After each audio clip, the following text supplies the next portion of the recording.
आपने तय कर दिया है कि आपको बचाने के लिए पुलिस है, आपकी सत्ता में बैठने के लिए मोदी और अमित शाह हैं। आप खुद क्या हैं? आपने कभी अपनी कुर्बानी देने की सोची? आपने तो अपने स्वार्थों की कुर्बानी नहीं दी है। आप चाहते हैं आपके लिए कोई लड़े, आप नहीं लड़ना चाहते। मेरा बेटा पढ़ ले, मेरी बेटी इंग्लैंड चली जाए, मेरा बेटा अमेरिका में नौकरी करे और एक मकान वहां बना रहे, यहां कुछ होगा मैं वहां चला जाऊंगा। इसी मानसिकता ने आपको ऐसा कर दिया है कि आप इस देश में 90 करोड़ हैं, पुलिस आपकी है, व्यवस्था आपकी है, कानून आपका है, लेकिन सुनती उनकी है। और आपकी बात नहीं सुनी जा रही है, आपकी जेन्युइन बात नहीं सुनी जा रही है। आप फ्रस्ट्रेटेड घूम रहे हैं। भारत के संविधान में 20 धाराएं आपके खिलाफ हैं। आप में हिम्मत नहीं है कहने की, क्योंकि आप अपने निजी स्वार्थों में लिप्त हैं। आपको लगता है बहुत बड़ा मकान और बीएम जो गाड़ी है वो आपको बचाएगी। आप एपीजे अब्दुल कलाम पैदा करिए, वो कहते हैं हमें नहीं पैदा करने हैं, हमें पंचर जोड़ने वाले 12 चाहिए, जो पंचर भी जोड़ें और इस देश में पंचर भी कर दें। यह लोकतंत्र है, इसमें वोट की वैल्यू है। आप बहुत करोड़पति हैं तो भी आपका एक ही वोट है। एपीजे अब्दुल कलाम पैदा करेंगे तो भी उसका एक ही वोट है, लेकिन वो 12 जो हैं उनसे आप हार जाएंगे। डेमोक्रेसी में नंबर गेम होता है, क्वालिटी ऑफ द वोट नहीं होता कि किस क्वालिटी का वोट है, इसकी कोई वैल्यू नहीं होती। 20, 25, 30 साल पहले हम दिल्ली में सुना करते थे, देश भर में लिखा रहता था सड़कों के ऊपर, दीवारों पे, हम दो हमारे दो, हम दो हमारे दो। कानून तो नहीं था ना, एक कैंपेन चल रही थी। आपने उसको सीरियसली ले लिया।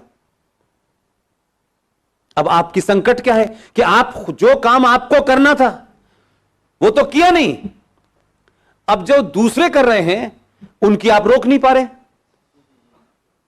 अब संकट यह कि हमारे तो 2 हैं, तो किसी ने कानून बनाया था आपसे 2 करने के लिए, और आप तो उनसे ज्यादा संपन्न थे। लेकिन आपकी संपन्नता तो अलग है। 4 गाड़ियां ना हो जब तक, 15 एसी ना हो, तो हमारी संपन्नता यह है। और उसके बावजूद भी हम कमजोर हैं। वो पंचर जोड़ रहा है, 2 वक्त की रोटी नहीं है, उसके बाद भी वो चौराहे पे खड़ा हुआ है, और आपकी हिम्मत नहीं उससे लड़ने से। तो उससे कहते हैं लड़ने के लिए पुलिस बनाई है हमने, तो पुलिस क्यों लड़ेगी? आप कुछ खोना नहीं चाहते। आप चाहते हैं कि दोबारा से सिख कोई पैदा हो जाए, कोई भगत सिंह आ जाए। आप सिर्फ इसका इंतजार करते हैं और कोई अब आ नहीं रहा। लिहाजा सिखों को आपने इस 1984 से लेकर आज तक कोई ऐसा काम किया कि उनके जख्मों पे थोड़ा मरहम लगता? अपनों के जख्मों पे मरहम लगाने में आपकी नाक छोटी होती है, लेकिन घर वापसी के लिए जिन लोगों ने धर्म बदल के वो इस्लाम कबूल कर लिया है, उनको वापस लाने में लगे हुए हैं। यार कहां अपनी एनर्जी लगा रहे हो? वो वापस आने वाले हैं, वो कोई वापस नहीं आने वाला। लेकिन आपको यह प्रकल्प चलाना है, चलाए रहो, कहते रहो। कोई आया वापस? फिर वापस आता तो आपकी गिनती ये क्यों होती और उनकी गिनती क्यों होती? तो हमारे नैरेटिव गलत हैं, हमारे लड़ने का तरीका गलत है। यह संकट हमने खुद पैदा किया है, और हम तो अजीबोगरीब लोग हैं भाई। हम बार बार कहते हैं इस सत्ता ने यह नहीं किया, उस सत्ता ने यह नहीं किया। जाने अनजाने में आपने इस देश की सारी प्राइमरी एजुकेशन, मदन भाई, टोटल प्राइमरी एजुकेशन इस देश की कौन चला रहा है? क्रिश्चियन चला रहे हैं। चला रहे हैं कि नहीं?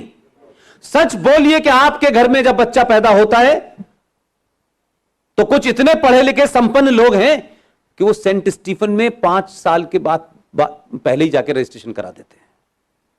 कितने लोग हैं जो शिशु बाल मंदिर में जाकर के कहें कि हमारा बच्चा यहीं पढ़ेगा?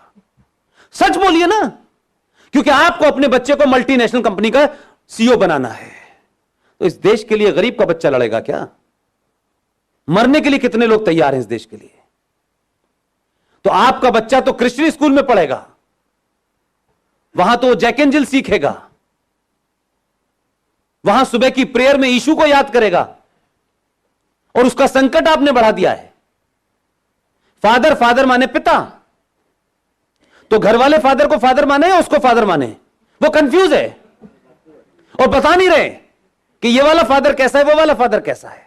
उस फादर के पास पूरा टाइम है तो वो उसका दिमाग ब्रेन वॉश कर रहा है, और इन फादर के पास समय नहीं है क्योंकि ये गाड़ी खरीदने में लगे। कुछ दिन बाद बोला फादर, वो उस फादर की ज्यादा सुन रहा है और आपकी नहीं सुन रहा। तो गलती किसकी है? और उस बच्चे से फिर आप ये उम्मीद करते हैं कि वो सनातन को जाने। वाह, आप अपने घर में सीरियस तरीके से पूजा भी नहीं करते। आप जैसे ही पैसे से संपन्न होते हैं तो आपको चुटिया रखना कंजर्वेटिव बात लगती है। तिलक लगाना है क्या यार, ये ठीक है यार, इससे क्या पड़ता है। मैं कट्टर नहीं दिखना चाहता, मैं लिबरल दिखना चाहता। अपने आप ही तय कर लिया आपने। आप धोती पहनने में आपको शर्म आती है, आपको अपने त्योहारों को त्योहार की तरह मनाने में शर्म आती है, और धीरे धीरे वो पहचान अब आपकी ये हो गई है कि आपकी पहचान क्या है यह आपको भी नहीं पता। जिन्हें जैसी भी पहचान है दुनिया उनको बुरा कहती है, कहती रहे, लेकिन उन्होंने अपनी पहचान पे कभी कंप्रोमाइज नहीं किया। वो हिंदुस्तान का कोई कोना हो, छोटे भाई का पजामा बड़े भाई का कुर्ता पहन के घूम रहे हैं, उनको नहीं लगता लोग हमें मूर्ख कहेंगे। वो जैसे हैं वैसे ही हैं। उन्होंने अपनी शर्तों पे आपसे कहा आप हमारी बात माने, हम आपकी बात नहीं मानेंगे। आप मानेंगे तो आप हमारे भाई हैं, नहीं मानेंगे तो हमारी आपकी कोई दोस्ती नहीं हो सकती। और पूरे हिंदुस्तान में जगह जगह मात्र 70 सालों के अंदर 1947 की हालत कर दी है। आज आपकी सत्ता है, कुछ ऐसे लोगों की सत्ता है जो राष्ट्र के प्रति चिंतित हैं, लेकिन 370 किसी मुसलमान से रिलेटेड है। लेकिन वो ये मानते हैं कि 370 ने भारत के जमीन के ऊपर एक राज ऐसा स्थापित कर दिया था कि जो संवैधानिक तौर पे टू नेशन थ्योरी को जन्म देता था। जिनका संविधान अलग था, जिनकी विधानसभा का टर्म अलग था, वहां भारत की सुप्रीम कोर्ट लागू नहीं होती थी, वहां भारत की संसद लागू नहीं होती थी। आपको 70 साल तो बौना बना के रखा ना। ये तो अलग बात है कि गुजरातियों ने जो गलती 1947 में की थी उसका प्रायश्चित जल्दी कर लिया। और अगर यह दौर ना आता तो आप सिर्फ कुंठा में जी रहे थे, इन्फिनिटी कॉम्प्लेक्स में आप जी रहे थे। आप में हिम्मत नहीं थी कि औरंगजेब रोड क्यों होगी दिल्ली में, यह बख्तियार खिलजी के नाम से स्टेशन क्यों होगा, जिसने भारत की सनातन की पहचान नालंदा की लाइब्रेरी में 95 लाख किताबों के अंदर आग लगा दी, तहस नहस कर दिया। उनका मानना था कि एक किताब मिल गई है हमें, यही हकीम लुकमान का इलाज है, इस किताब में सारे जो है टेस्ट लिखे हुए हैं, अब किसी किताब की जरूरत ही नहीं है हमको। उसी के नाम से स्टेशन बना हुआ है। दुनिया पूछे कि आपने क्यों लिखा है, कि साहब इस आदमी ने महान कार्य किया, हमारी 95 लाख किताबें जला के लाइब्रेरी को राख कर दिया। उन्होंने तो एलेक्जेंडर की लाइब्रेरी जलाई थी भाई, वो तो किसी और किताब में यकीन ही नहीं करते, एक ही किताब में करते हैं। आप उनके साथ रहने पे मजबूर हैं, उनके टर्म डिक्टेट कर रहे हैं उसमें मजबूर हैं आप, क्योंकि आपको लड़ना नहीं है। आप सुविधा भोगी समाज के हिस्से हो गए हैं। मेरा कैसे जुगाड़ हो जाए, मैं कैसे आगे बढ़ जाऊं, मुझे इसमें मतलब है। मेरा भाई मर जाए कोई फर्क नहीं पड़ता, मेरा स्वार्थ होना चाहिए। लिहाजा ये एक अलग बात है कि कहते हैं कि मलेरिया की दवा खा लो तो 1 हफ्ते में चला जाता है, और दवा ना खाओ तो 7 दिन बाद जाता है। इस देश के पास अब कोई ऑप्शन ही नहीं था। सारे किस्म के आप इज्म टेस्ट कर चुके थे और इतने हराए और थक चुके थे, हर तरफ से आप इतने पिट चुके थे कि आपको लगता था कि हमारे पास कोई रास्ता नहीं है भाई। तब आपको लगा 2014 में कि क्या हम एक बार हिंदू होकर वोट दे सकते हैं, और आपने दे दिया। उसका नतीजा यह निकला कि जो लोग सत्ता पे बैठे, ईमानदारी से बात कीजिएगा, अगर आप मुझे वोट देंगे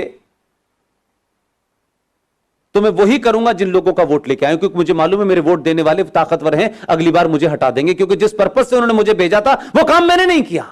तो 70 सालों से जो लोग सत्ता पे बैठ रहे थे, उनके वोट देने वाले कौन थे? वही लोग थे जिन्होंने माइनॉरिटी कमीशन बनाया, जिन्होंने भारत के संविधान में अमेंडमेंट कर दिया, जिन्होंने सत्यम शिवम हटा दिया, जिन्होंने इस देश के अंदर हज का पैसा दिलवा दिया। उनको मालूम था हमारे लिए काम करेंगे, क्योंकि हमने इनको बता दिया हमारी ताकत पे हो तुम हमारी ताकत पे नहीं हो।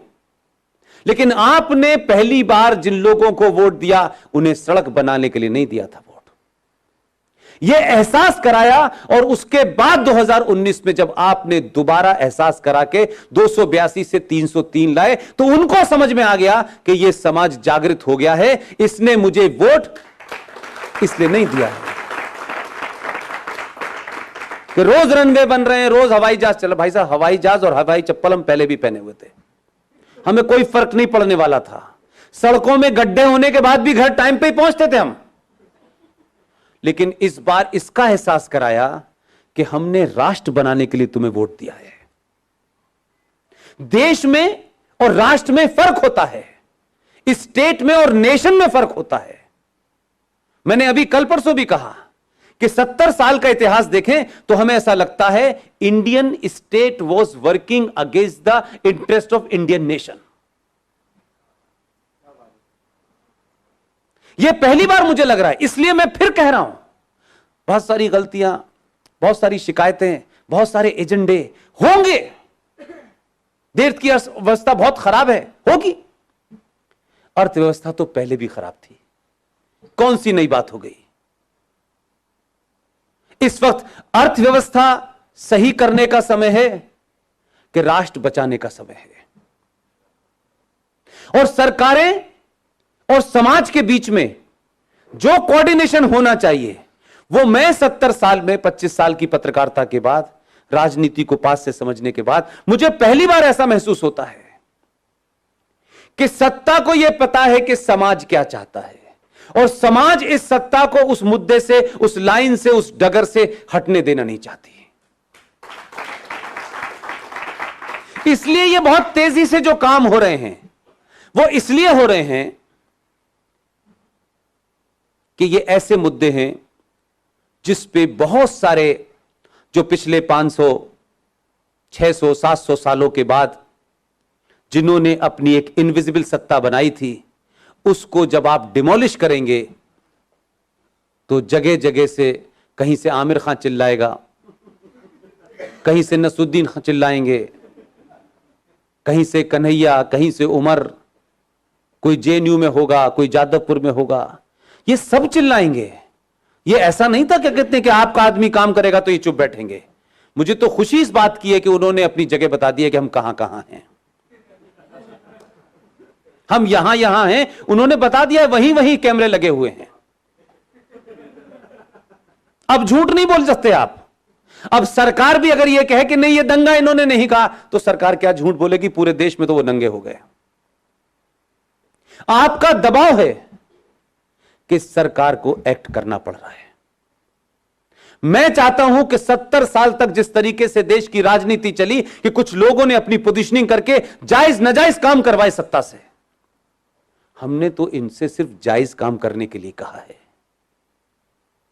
इसलिए अगर आप समझते हैं कि भारत की राजनीति और भारत में जो विषय है आपका, बदलते भारत में हिंदुत्व की भूमिका, मैं इस शब्द को कहता हूं कि आप इसे कहिए, बदलते भारत में सनातन की भूमिका।